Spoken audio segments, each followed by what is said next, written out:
হাই friends, মই সুৰং চেনেলত সম্প্ৰচাৰিত থকা সূৰুজমুখী ধাৰাবাহিকখনৰ আজিৰ খণ্ডটো চাবলৈ বহুত বেছি ভাল লাগিব, কিয়নো আজিৰ খণ্ডটোত সোণে শেৱালিক আনিবলৈ ঘৰলৈ যাব আৰু তেতিয়া শেৱালিৰ মনটো বহুত বেছি ভাল লাগিব।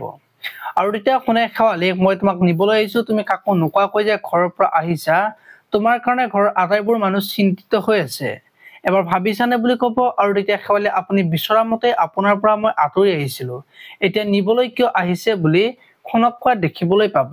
ইফালে আকৌ নন্দই ঘৰলৈ অহা দেখি ভাবিছিলো মোৰ কামটো হৈ যাব, কিন্তু হঠাতে ধুমকেতুৰ দৰে টপকিল নহয় বুলি ভাবি থাকিব। আৰু তেতিয়া নন্দ শেৱালিৰ ওচৰত যাব আৰু এইখিনিয়ে মাটিৰ কাগজ, তই চাইন এটা কৰি দে, তেতিয়া সকলো ঠিক হৈ যাব বুলি ক'ব। আৰু তেতিয়া শেৱালিয়ে, মই মাটি বিক্ৰীও নকৰো, চাইনো নকৰো বুলি ক'ব। আৰু তই মোৰ পৰা চাইন লৈ পইচাখিনি তই লোৱাৰ চিন্তা কৰিছা বুলি কোৱা দেখিবলৈ পাব। আনফালে আকৌ ৰত্নৰাজিৰ পৰীক বিজয়ৰ লগত কোৰ্ট মেৰেজ কৰাৰ কথা ক'ব। আৰু তেতিয়া পৰীয়ে মাক নোহোৱাকৈ কেনেকৈ সম্ভৱ, মই ইমান স্বাৰ্থপৰ হ'ব নোৱাৰো বুলি ক'ব। আৰু তেতিয়া যি মানুহে আনৰ দুখ বুজি নাপায় তেওঁলোকৰ চিন্তা কৰি লাভ নাই বুলি পৰীক বুজাই থকা দেখিবলৈ পাব।